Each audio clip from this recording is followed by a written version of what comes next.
CO साहब मेरे को मिले। उन्होंने मेरे से कहा कि हमारे अब ऑर्डर्स हैं मेघना पार करने। मैंने कहा साहब मेघना नदी 16 किलोमीटर चौड़ी है, हम लोग तैर के नहीं जा सकते, 16 किलोमीटर चौड़ी। मैंने कहा फिक्र मत करो, हेलीकॉप्टर से क्रॉस करेंगे। जब मुझे कहा गया कि आपने मेघना नदी को पार करना है अपने टैंक के साथ, तो मुझे उसका दूसरा बैंक दिख नहीं रहा। मुझे नहीं दिख रहा था कि मैंने कहाँ जाना है। मुझे ये मालूम था कि ये सर्कुलर। जनरल जगजीत सिंह उन्होंने मना किया कि ये बहुत खतरनाक काम है, you will get into difficulty on the other side. तो सगत ने बोला कोई बात नहीं, मैं ये रिस्क लेने को तैयार हूँ। रात को मुझे उन्होंने हुक्म दिया कि मैं जाकर मेघना के दूसरी तरफ ऐसी साइट सिलेक्ट करूं जहां के ये हेलीकॉप्टर जाकर लैंड करेंगे हमारे ट्रूप्स के साथ। The helicopter was not qualified for night flying. हम टेक ऑफ करें कंपस में।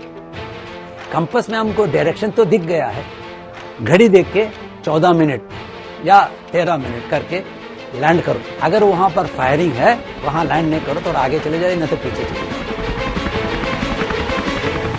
हमारे टैंक PT-76 हैं, रशियन टैंक थे। ये बने हुए थे यूरोप के लिए, जहां नदियों की आमतौर पर 200 या 300 या 400 गज की होती हैं। तो पहला अटेम्प्ट जो मेजर मेहता ने करा वो नदी पार करने के इस तट से उस तट तक जाने के लिए वो असफल हुआ है। इंजन ओवरहीट होने लगे क्योंकि डिस्टेंस बहुत था। मैंने ये महसूस किया कि नदी बहुत चौड़ी तो है, लेकिन बीच बीच में इसके थोड़े आइलैंड्स हैं। तो हमने क्या किया, हम एंटर किया, पहले पे पहुंचे, फिर एंटर किया, फिर दूसरे पे पहुंचे, तो करते करते करते हमें पूरा दिन लग गया पार करने। Commanding officer was hurt. The Mukti's boys told me, "Sir, you will not believe what's happening. First assault river crossing on country boat and fishing boat under enemy fire. Never in the world it was done."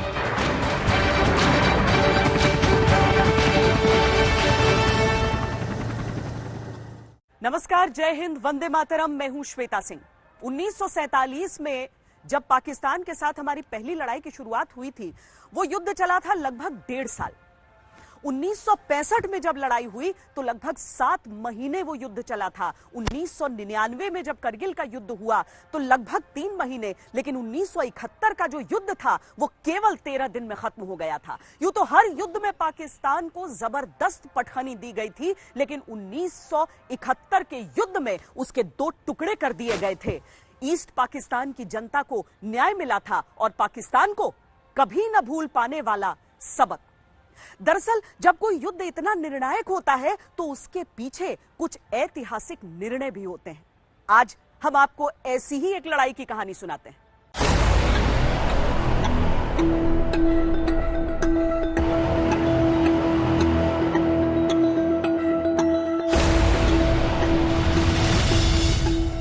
जहां दुश्मन की सोच खत्म हुई, वो तो बस हमारी सोच का सृजन था।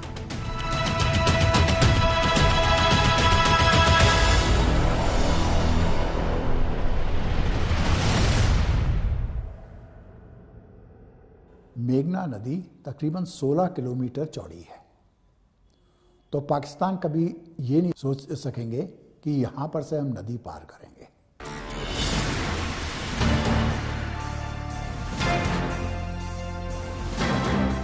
जब दुश्मन गिरकर ढेर हुआ, वो तो बस हमारा पहला वार था।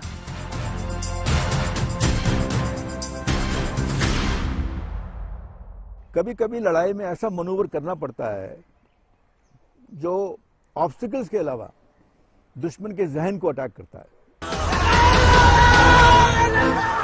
एक अदृश्य ताकत, एक ओझल शक्ति, भारी भरकम टैंक भी ऐसे चुपचाप आए कि दुश्मन को लगा भूत देख लिया हो।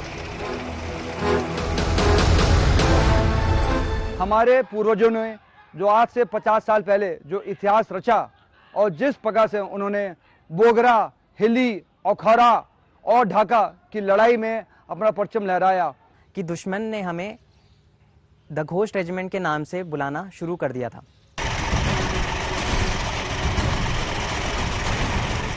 दुश्मन की अपनी जमीन थी, बड़ी संख्या थी, बेहतर हथियार थे, पर न तो उसके पास हमारे कमांडर्स जैसी सोच थी, न हमारे सैनिकों जैसा शौर्य।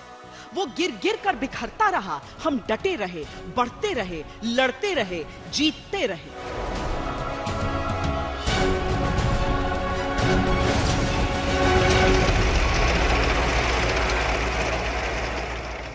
हमारे सैनिकों का अंदर देश और अपने पलटन के लिए जो मर मिटने का एक जज्बा था, वही जज्बा है जो कि 71 के लड़ाई में 30,000 के ऊपर 3,000 भारी पड़ गए थे और झंडा को लहरा के आए थे। जब हम वहां पहुंचे तो देखा कि दुश्मन तो भाग गया, रातों रात 7 और 8 की रात को खाली करके आगे निकल गया।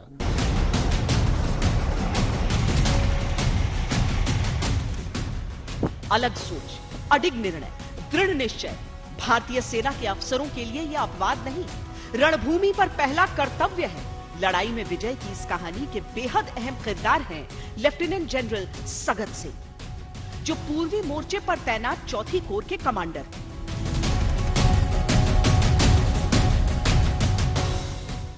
उनके आने से पूरे ट्रूप्स इलेक्ट्रीफाई हो गए कि सगत सिंह आ गए हैं, अब कुछ ना कुछ होगा और लड़ाई में हमें सफलता मिलेगी, कि उनका रिकॉर्ड ही इस तरह का था।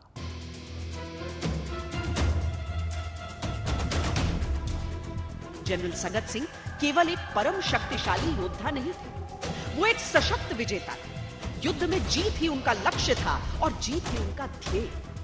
इस मोर्चे पर हिंदुस्तान की जीत उनकी सोच और उनके विश्वास के बूते थी। कि 1971 के जनरल सगत सिंह का लड़ाई में जो लीडरशिप था, उसकी मिसाल हिंदुस्तान फौज में नहीं है। वो आउटस्टैंडिंग कमांडर थे। उनके दिमाग में ये हमेशा रहता था कि मैंने आगे कैसे पहुंचना है, और जो भी हुक्म उन्होंने दिए, जो भी उन्होंने सोचा, जो भी उन्होंने समझा, उसी प्रकार हुआ जिस प्रकार वो चाहते थे। और सबसे बड़ी बात यह है कि जो कमांडर्स उनके नीचे काम करते थे, उनका उन पे इतना भरोसा था कि जो वो बोलते थे वो दूसरे करने के लिए तैयार हो जाते थे। सो I would say in the military leadership at the operational level, Sagat Singh and his contribution is unmatched.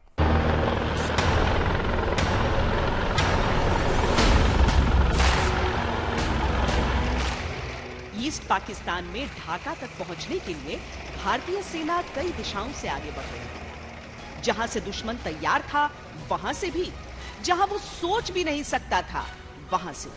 East Pakistan की पूर्वी सरहद से जो सैनिक आगे बढ़ रहे थे, यूं तो उनको सिलहट से चटगांव तक के ही इलाकों पर नियंत्रण के आदेश थे। मेघना को पार नहीं करना था, लेकिन जनरल सगत सिंह की सोच मेघना की शक्तिशाली लहरों से टकराना चाहती थी। जनरल जगजीत सिंह उन्होंने मना किया कि ये बहुत खतरनाक काम है, you will get into difficulty on the other side. So सगत ने बोला कोई बात नहीं, मैंने डिफिकल्टी का अंदाजा लगा लिया है कितना डिफिकल्ट होगा, मैं ये रिस्क लेने को तैयार हूं। रण में संघर्ष हथियार से भी होता है, नीति से भी और शक्ति से भी। भारतीय सेना की दुधारी नीति थी ईस्ट पाकिस्तान में। एक तो प्रहार की बेहिसाब शक्ति हो और आगे बढ़ने की बेहिसाब गति हो। लेफ्टिनेंट जनरल सगत सिंह एक पारंपरिक योद्धा थे, लेकिन उनकी एक अपारंपरिक सोच थी। वो कुछ नया करने में, नया सोचने में कभी नहीं डरते थे।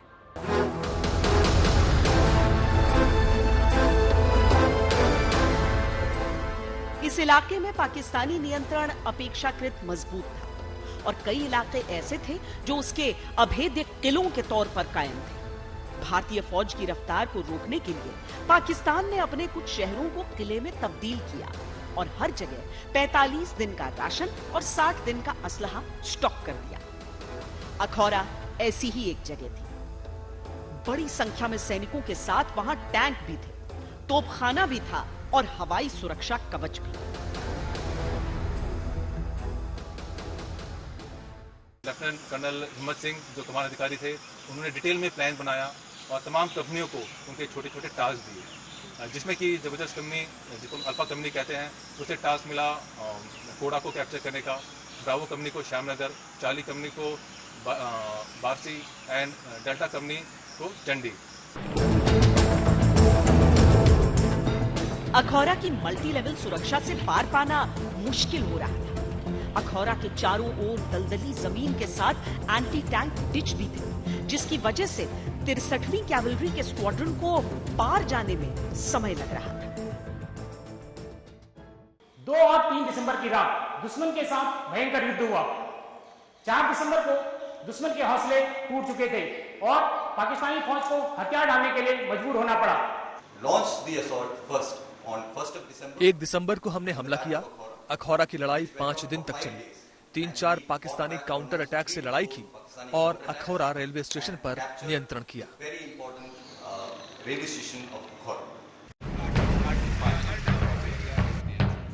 अखौरा की हार से बेजार पाकिस्तान की इन्फेंट्री ब्रिगेड वहां से भागी।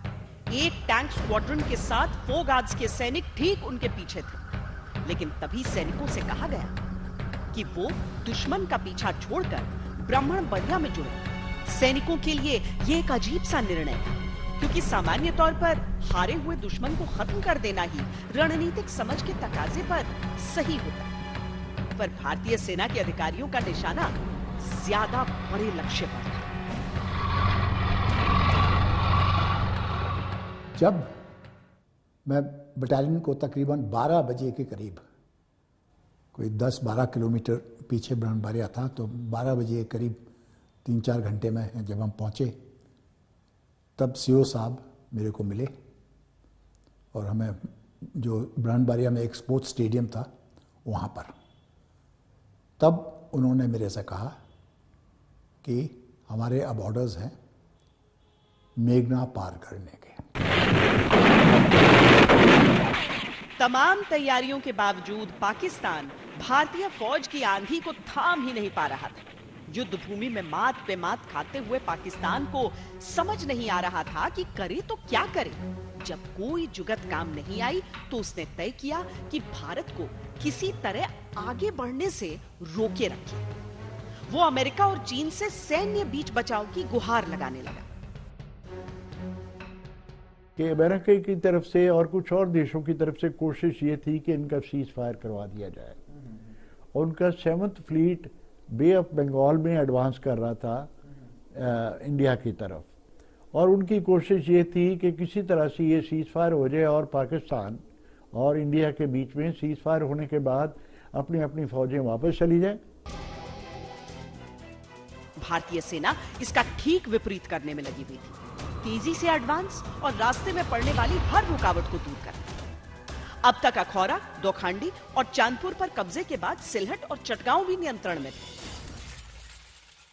युद्ध शुरू हुए केवल 2 दिन बीते थे, लेकिन मेघना नदी के पूर्व में अधिकतर इलाकों पर कब्जा हो चुका था।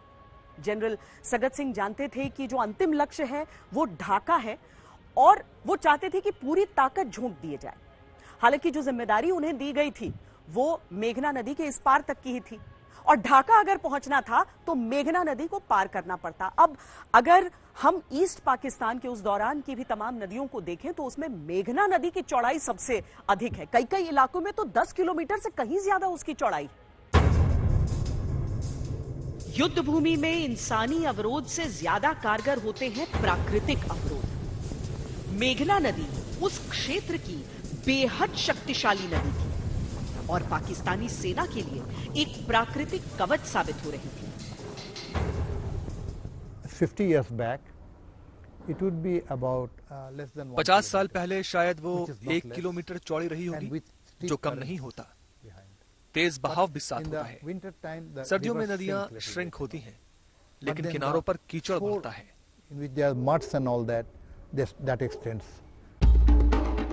मेघना नदी को पार करने के लिए ईस्ट पाकिस्तान में केवल एक ब्रिज था। ये ब्रिज आशुगंज नाम की एक जगह पर स्थित था। आशुगंज पर अभी भी पाकिस्तानी फौज का नियंत्रण था और पाकिस्तान ने इस जगह की सुरक्षा में अपनी पूरी ताकत झोंक रखी थी। आशुगंज के ब्रिज की लंबाई 2950 फीट थी, यानी 1 किलोमीटर से कुछ कम। एडवांस करने के लिए सबसे छोटा रास्ता अखौरा, आशुगंज और ढाका था। इस रास्ते के द्वारा हमें अब इस नदी को क्रॉस करना था। आशुगंज में इस नदी के ऊपर केवल एक ब्रिज था जिसके ऊपर दुश्मन की भारी डिप्लॉयमेंट थी और इसको क्रॉस करना हमारे लिए निहायत जरूरी था। इसीलिए यह नदी हमारी बटालियन के एडवांस के लिए एक बहुत बड़ी रुकावट बनी रही। मेघना की चौड़ाई इतनी थी कि उसे पार करने के लिए किसी दूसरे इलाके में तत्काल ब्रिज भी नहीं बनाया जा सकता था। कम से कम जिस मोमेंटम को बनाए रखने की मंशा भारत की थी, उतनी तेजी से ब्रिज का निर्माण नहीं हो सकता था।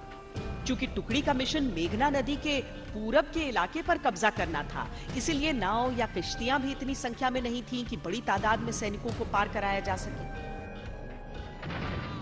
भारत ने पहले वो किया जो लाजमी था, यानी ब्रिज पर नियंत्रण का प्रयास।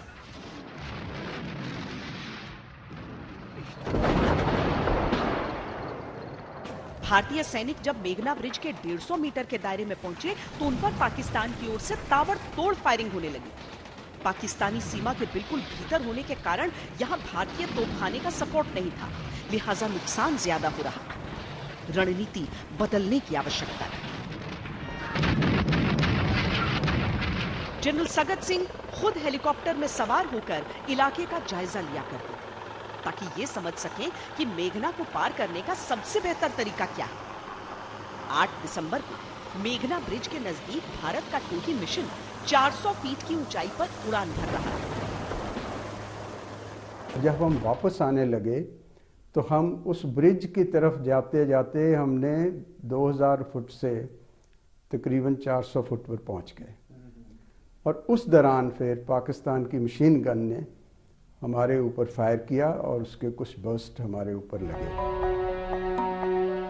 पाकिस्तान को अंदेशा था कि चूंकि आशुगंज ब्रिज मेघना पार करने का इकलौता साधन था, भारतीय सेना उस पर नियंत्रण का हर प्रयास करेगी। बाकी इलाकों में पाकिस्तानी डिफेंस का हाल देखकर उसका हौसला भी टूट रहा था कि वो ज्यादा समय तक ब्रिज पर कब्जा रख नहीं पाएगा। बौखलाहट में पाकिस्तान ने मेघना नदी को पार करने का इकलौता ब्रिज ही नष्ट कर दिया। जब वो ब्रिज को तोड़ दिया तो उसी वक्त जनरल सगत को पता लग गया कि अभी हम ब्रिज को क्रॉस करके तो परली तरफ जा नहीं सकते, दूसरी तरफ।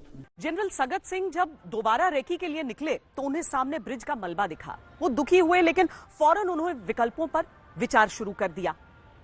लेकिन एक के बाद एक गलतियां करता हुआ पाकिस्तान अपनी मौत की इबारत खुद लिख रहा था। उसने जनरल सगत सिंह के हेलीकॉप्टर पर निशाना साध दिया और जब फायर किया तो उनके जो को पायलट थे उनको गोली लगी, मगर बाद में वो बच गए और जनरल सगत सिंह को भी एक स्प्लिंटर लगा और उनके माथे के ऊपर तकरीबन थोड़ा घाव भी आ गया था। बाकी लेकिन सारी हेलीकॉप्टर को कोई खास नुकसान नहीं हुआ और सेफली लैंड कर गए। पाकिस्तानी हमले में बाल बाल बचने के बावजूद जनरल सगत सिंह का दिमाग केवल मेघना को पार करने के प्लान पर कायम था। उन्हें एक क्रांतिकारी योजना सूझी। दुश्मन कभी ये सोच भी नहीं सकता था कि एडवांसिंग कॉलम ढाका तक पहुंचेगी। उन्होंने योजना बनाई कि इन्फेंट्री को पार करेंगे हेलीकॉप्टर्स की मदद से। पूरी ब्रिगेड को एयरलिफ्ट करके मेघना के पार ले जाना सोचने में ही असंभव था, पर यहां तो इस पर अमल की पूरी योजना बननी थी। और केवल सैनिक नहीं, टैंकों को भी तो दूसरी ओर ले जाना था, क्योंकि पाकिस्तान के टैंकों से मुकाबले के लिए हमें भी बराबरी की तैनाती चाहिए थी। ग्रुप कैप्टन चंदन सिंह थे, एयरफोर्स के कमांडर। जब उनसे कहा गया कि हमने पार करना है, उन्होंने कहा करेंगे। फिर 4 गार्ड्स के हमारे कमांडिंग ऑफिसर थे लेफ्टिनेंट कर्नल हिम्मत सिंह। जब उन्हें कहा गया, उन्होंने कहा हम जाएंगे। मुझे कहा कि अपने टैंक्स को मेघना नदी पार कराओ, और उनकी उम्मीद थी कि अगर टैंक्स पार हो जाते हैं और इन्फेंट्री मेघना की उस पार पहुंच जाती है तो ढाका पे एडवांस करना आसान हो जाएगा। ब्राह्मणबाड़िया के स्टेडियम पे ऑर्डर्स मिले कि 4 बजे आप लोगों को तैयार हो जाना है हेलीकॉप्टर से पार करने के लिए। उसी टाइम पे सबसे पहले हमें नक्शे दिए गए, क्योंकि हमारे ऑर्डर्स मेघना पार करने के नहीं थे, तो नक्शे भी नहीं थे। और जब हमें नक्शे मिले तो हमने देखा कि उसके अंदर ढाका भी मार्क था। तो मन में तो ये आ गया कि जनरल सगत सिंह अब ढाका ही ले जाएंगे, हमें रास्ते में नहीं रुकने वाले। दो चीजें अहम थी, ऑपरेशन का वक्त और ड्रॉप की जगह। पहला सवाल यह था कि किस वक्त ये मिशन चलाया जाए ताकि दुश्मन से कवर मिल पाए। दूसरा ये कि चूंकि इस क्षेत्र में पाकिस्तानी फौज का अभी भी कब्जा था, तो कहां पर भारतीय सैनिकों को हेली ड्रॉप किया जाए। इस मिशन के लिए V4 हेलीकॉप्टर्स का इस्तेमाल होना था, जिनको सिलहट में भी प्रयोग किया गया था। निर्णय लिया गया कि 9 और 10 दिसंबर के दरमियान की रात ऑपरेशन चलाया जाए। सॉर्टीज की शुरुआत अंधेरा होने से ठीक पहले की जाएगी, ताकि दुश्मन की नजरों से ओझल रहा जा सके। हालांकि नाइट फ्लाइंग उस दौर में बेहद जटिल थी। Helicopter was not qualified for night flying. लेकिन हेलीकॉप्टर का क्या चीज आपको, मतलब नाइट फ्लाइंग में क्या होता है, हम लोग बाहर नहीं देखते, हम लोगों को सिर्फ इंस्ट्रूमेंट देखना होता है।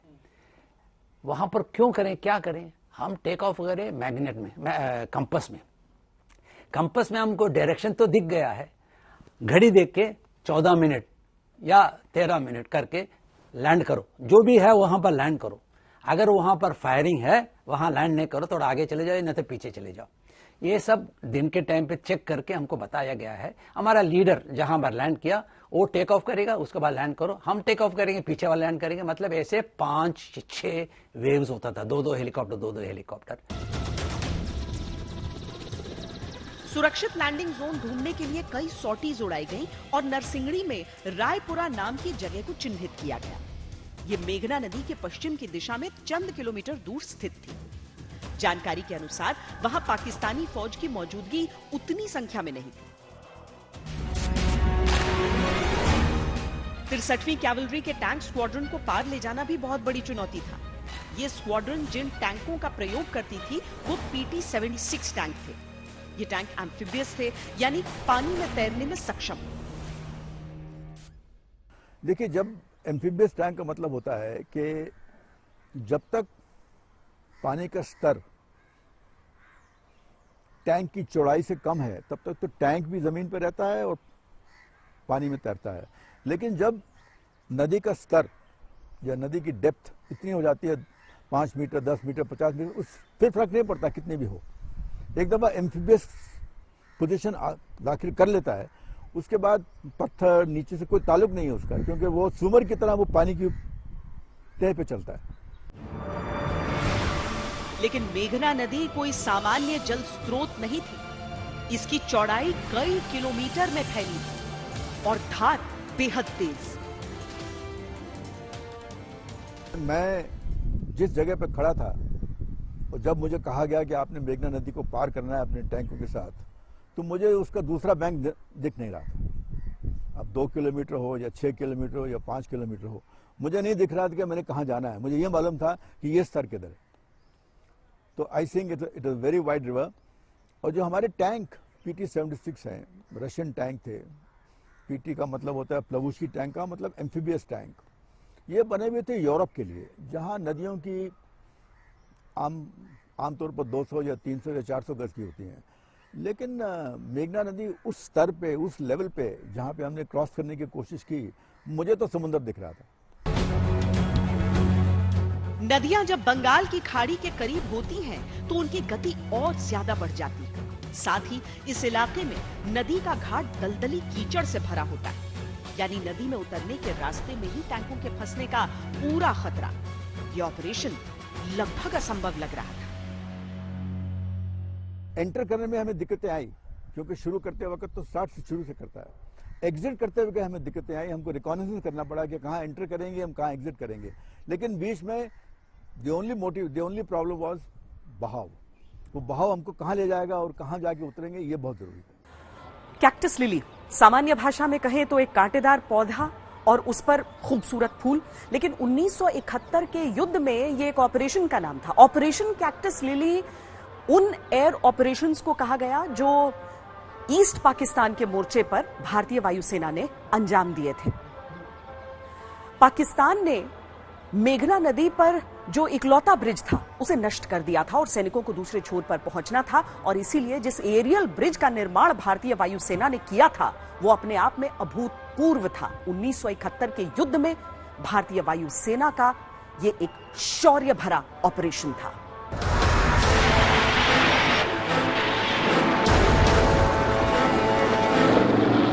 वो गढ़फा चाकू की पहली पलटन थी जो कि ढाका के दौर पर सबसे पहले पहुंची।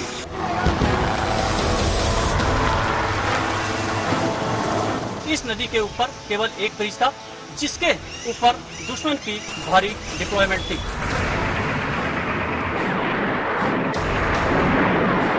यह एक बहुत ही सफलता हेलीबार ऑपरेशन था और ढाका के विजय के द्वार को खोल दिया।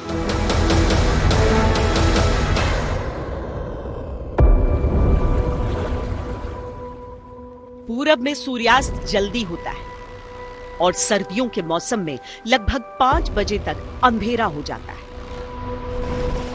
सैनिकों को लेकर जाते विमानों को रात के अंधेरे में लैंड करना था, लेकिन लोकेशन मिलने में समस्या आ रही है क्योंकि चिन्हित लैंडिंग जोन में घुप अंधकार था। हमारी टाइम पर एक भी एक्सीडेंट नहीं हुआ है।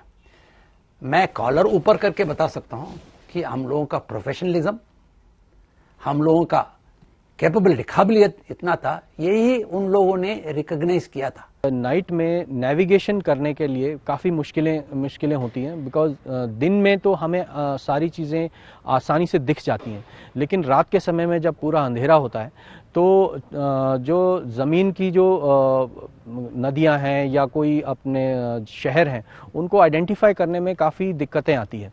और लेट नाइट के टाइम में तो ये सारी चीज़ें, लाइटें भी नहीं होती थी पुराने टाइम में ज़्यादा। रात तेजी से ढल रही थी, मेघना की तेज लहरें ललकार रही थी और भारतीय सेना को दूसरे छोर पर पहुंचाने का मिशन जारी था।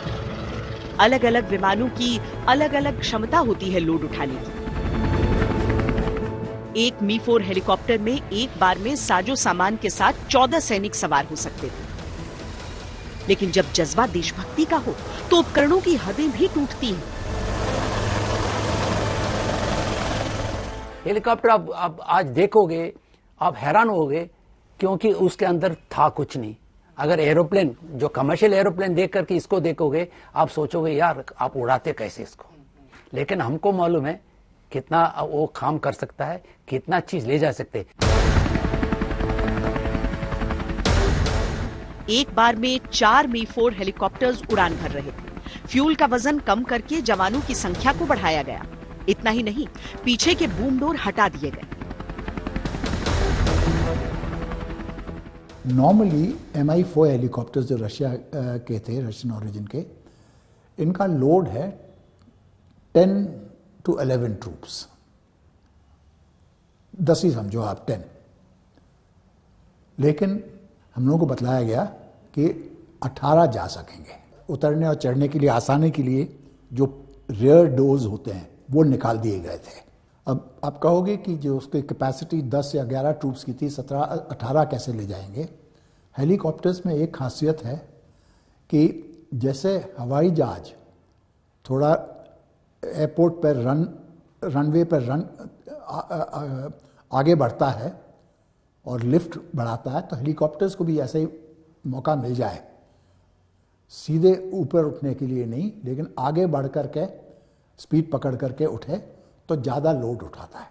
तो स्टेडियम पे जगह थी कि तकरीबन 100 मीटर की रन ले करके वो हेलीकॉप्टर्स। इन हेलीकॉप्टर्स में वेपन नहीं थे, यानी अगर दुश्मन हमला करे तो ये बेबस रहते। इसीलिए सुरक्षा के लिए 2 नैट विमान भी साथ में उड़ान भर रहे हैं, ताकि अगर पाकिस्तान की ओर से कोई हरकत हो तो उसका मुकाबला किया जा सके। उसके पायलट थे एक, उस टाइम पर स्क्वाड्रन लीडर मनमोहन सिंह, बाद में जल करके एयर मार्शल मनमोहन सिंह। भारतीय सैनिक जहां उतर रहे थे वो जगह पाकिस्तानी डिफेंसेस से दूर नहीं थी, पर राहत ये थी कि सैनिक तोपखाने की जद में नहीं थे। मेघना नदी को पार करने के लिए जिस इलाके को चुना गया था, वहां पर मेघना नदी की चौड़ाई बहुत अधिक थी, तो मुश्किलें तो बहुत ज्यादा आ रही थी, लेकिन इसका एक फायदा भी था। फायदा ये कि पाकिस्तान सोच भी नहीं सकता था कि सबसे अधिक चौड़ाई वाले इलाके से भारतीय सेना मेघना नदी को क्रॉस कर सकती है। एक बार में 23 जवानों को हेलीकॉप्टर के जरिए मेघना के पार पहुंचाया जा रहा था। भारतीय वायुसेना के बाजीगर अपनी जान की बाजी लगाकर इस मिशन को अंजाम दे रहे थे। ब्राह्मण बरिया से लेकर रायपुरा तक ये क्रॉसिंग कराया गया था और जब ये सैनिकों को उतारा गया उसके बाद में इन्होंने पाकिस्तान आर्मी से लड़ाई की। इंडियन एयरफोर्स के पायलट्स ने कंटिन्यूस रीइंफोर्समेंट दिया इंडियन आर्मी को और 36 घंटे तक ये ऑपरेशन चला, जिसमें कुल मिलाकर 110 सॉर्टीज़ की गई। पूरी रात हेलीकॉप्टर उड़ते रहे और इसके बाद में ये मी-4 का ये आज तक मतलब अभी तक का सबसे बड़ा एक रिवर क्रॉसिंग था। पूरा ऑपरेशन रात के अंधेरे में चल रहा था। इलाके के बारे में सैनिकों के पास बहुत सीमित जानकारी थी, इसीलिए कुछ असमंजस की स्थितियां भी बन रही थीं। लैंड करने के बाद अंधेरे के उलझन में एक टुकड़ी गलत दिशा में मुड़ गई। उन्होंने एक लोकल आदमी को पकड़ लिया और लोकल आदमी ने क्या किया, उनको हमारी जगह मैथीगंडा की जगह वो ले गया भैरव बाजार, जहां पर 6000 पाकिस्तानी सोल्जर्स थे। तो पाकिस्तानी ने इनके ऊपर हमला बोला, गोलाबारी करी, कुछ फायरिंग की, तो 6-7 आदमी हमारे शहीद हो गए, कुछ घायल हो गए। पाकिस्तानी ने ये समझा भैरव बाजार में, जहां पर उनका पूरा डिव हेडक्वार्टर था और ब्रिगेड हेडक्वार्टर और 6000 ट्रूप्स थे, उन्होंने ये समझा कि हम लोगों ने उनके ऊपर हमला कर दिया है।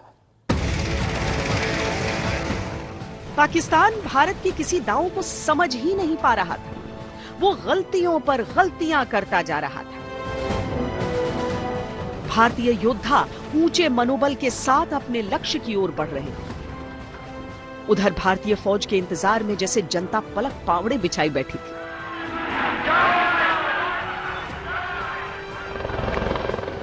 भारतीय सेना चाहती थी इस हेली लिफ्ट की भनक किसी को न लगे, लेकिन हेलीकॉप्टर की आवाज सुनते ही स्थानीय नागरिक जोश से भर गए।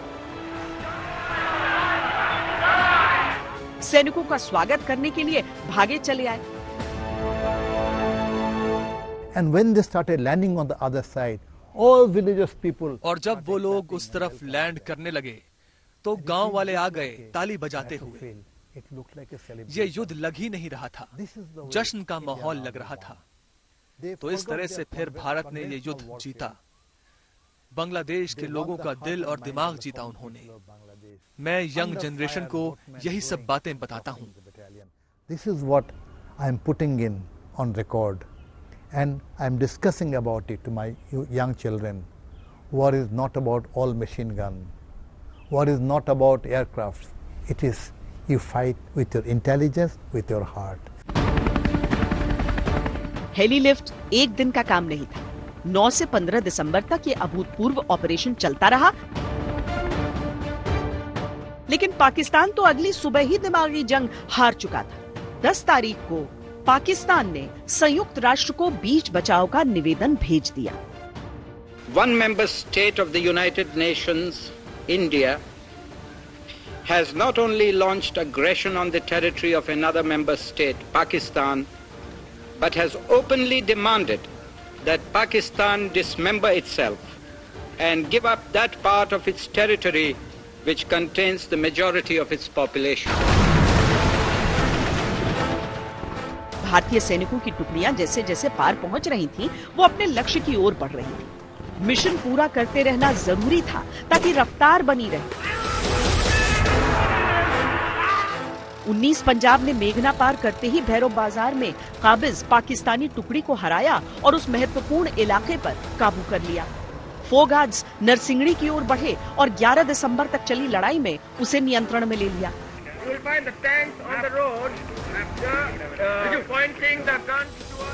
ढाका कूच के रास्ते में फिलहाल कोई रोड़ा नहीं था, लेकिन एक मुश्किल थी। आगे बढ़ने की रफ्तार अब भी बेहद धीमी थी, क्योंकि सैनिकों के पास गाड़ियां नहीं थी। अभी तक तो हेलीकॉप्टर से नदी पार कर दी, हमारी खुद के ट्रांसपोर्ट तो थे नहीं, परंतु नरसिंहडी के अंदर बस स्टैंड में हमें तकरीबन 30 बसेस मिल गई। शहर के अंदर कई ट्रक्स मिल गए, स्कूटर रिक्शाज मिल गए, ऑर्डिनरी रिक्शाज मिल गए। सब बंगाली लेकर के आ गए।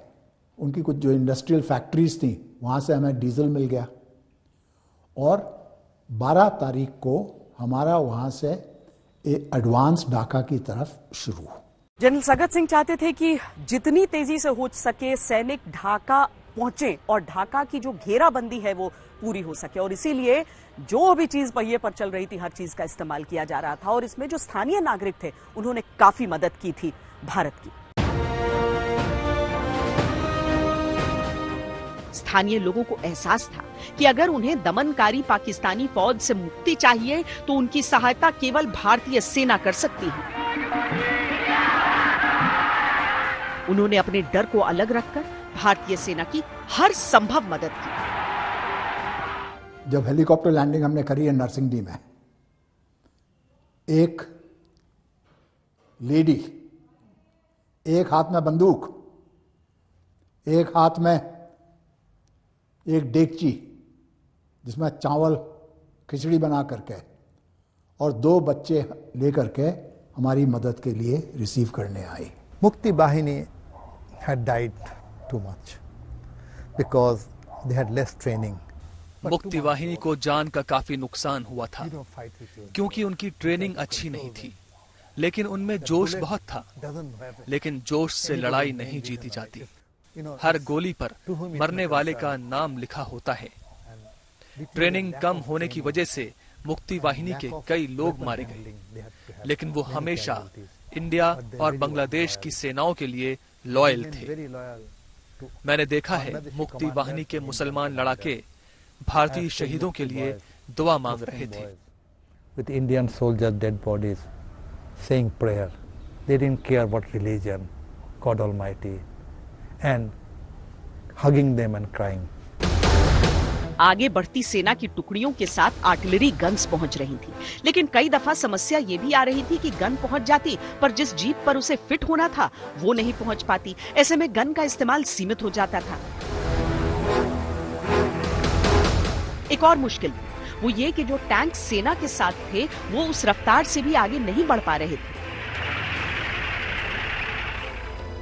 आगे पाकिस्तान के आर्मर्ड ब्रिगेड की भी तैनाती थी और उनसे मुकाबले के लिए भारत को भी अपने टैंकों की आवश्यकता थी।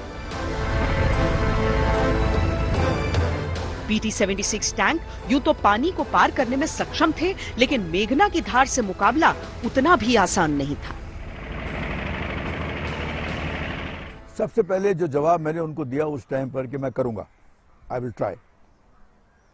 उसके बाद जब हमने नक्शे पे देखा, थोड़ा रिकॉनेसेंस किया, तो मैंने सोचा कि मुझे इसके बारे में भी पूरी जानकारी नहीं है। तो मैंने कोर कमांडर साहब से कहा कि मुझे एक हेलीकॉप्टर दिया जाए जो मैं उसकी रिकॉनेसेंस कर सकूं ऊपर से। उन्होंने दिया मुझे। मैंने रिकॉनेसेंस किया, नक्शे पे मार्क किया। पहली रिकॉनेसेंस से काफ़ी नहीं थी। मैंने दोबारा अगले दिन फिर उनसे कहा कि मुझे एक सॉटी और चाहिए। उन्होंने कहा ठीक है ले लो। मैंने ये महसूस किया कि नदी बहुत चौड़ी तो है, लेकिन बीच बीच में इसके थोड़े आइलैंड्स हैं। टैंकों को पार ले जाने के लिए बाकायदा पूरी योजना तैयार की गई। पार करने के लिए जिस इलाके को ढूंढना था वहां पाकिस्तानी फौज की मौजूदगी नहीं होनी चाहिए थी। साथ ही नदी के किनारे का इलाका सूखा चाहिए था ताकि टैंक पानी में उतरने से पहले ही न फंस जाएं। भारतीय सेना ने इस मोर्चे पर वो किया था जो दुनिया भर की सेनाएं सोच भी नहीं सकती थी। लहरों से जूझते हुए टैंक दूसरे पार पहुंच चुके थे और सैनिक भी उस चौड़ाई को पार करते हुए इतनी बड़ी संख्या में ढाका की ओर रास्ते में थे।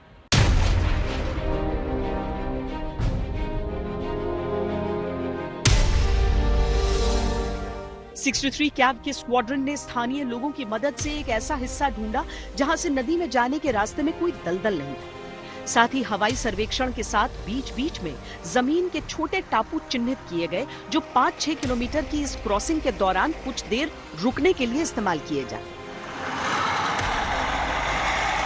और फिर वो किया गया जो युद्ध के इतिहास में कभी नहीं हुआ था। सर्वशक्तिशाली तीव्र मेघना को टैंकों द्वारा भी पार कर लिया गया।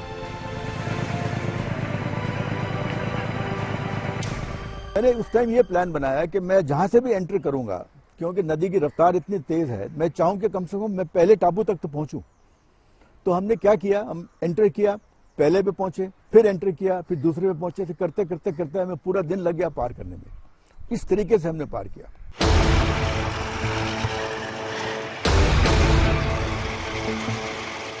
टैंक जब युद्ध के मैदान में सामने आते हैं तो फिर वो पल ही निर्णायक हो जाता है। जब 63 कैव के इन टैंकों को दुश्मन ने देखा तो वो ज़हनी तौर पर ही हार मान गया। इंडिपेंडेंट आर्मर्ड स्क्वाड्रन जो मैं कमांड कर रहा था, ये लीडिंग एलिमेंट्स, 4 गार्ड्स के लीडिंग एलिमेंट्स थे जो हेलीकॉप्टर से जिन्होंने मेघना पार किया था, उनके साथ हमने ढाका का एंट्री किया। पहला टैंक और पहली टुकड़ी थी।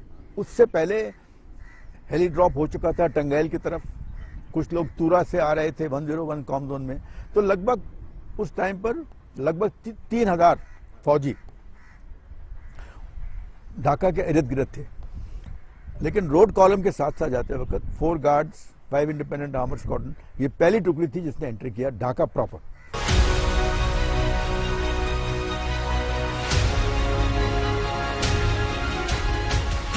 ढाका में इतने सैनिकों की मौजूदगी निर्णायक साबित हुई। हर ओर से घिरता पाकिस्तान समर्पण के अलावा कोई दूसरा रास्ता नहीं समझ पा रहा था। और इतनी तेजी से ढाका पहुंचने वाले लगभग हर बटालियन के पास उस ऐतिहासिक जीत के कई किस्से जुड़ गए। उस समय का कमांडेंट लेफ्टिनेंट कर्नल हिम्मत सिंह, बाद में लेफ्टिनेंट जनरल, उसने बांग्लादेश जनरल हेडक्वार्टर्स में गया और रिक्वेस्ट किया कि क्या है डिजाइन। जब उनको मिल गया वो डिजाइन, रातों रात हमारा यूनिट टेलर ये बनाया था और इंस्पेक्शन के दौरान ये फ्लैग हमने उस इंस्पेक्शन जीप में लगाया। परेड के बाद हमारा कमांडेंट शेख मुजीबुर रहमान से रिक्वेस्ट किया कि एक मेमेंटो चाहिए इस महत्वपूर्ण मोमेंट के लिए। तो शेख मुजीबुर रहमान सबसे पहले यही झंडे को उतार के उसका हस्तकार उसमें लगाया। 1971 विजय में कई बातों की भूमिका थी। उस रणनीति को आजमाया गया था जो किसी किताब में नहीं लिखी गई थी। रण कौशल का अद्भुत मिसाल है 1971।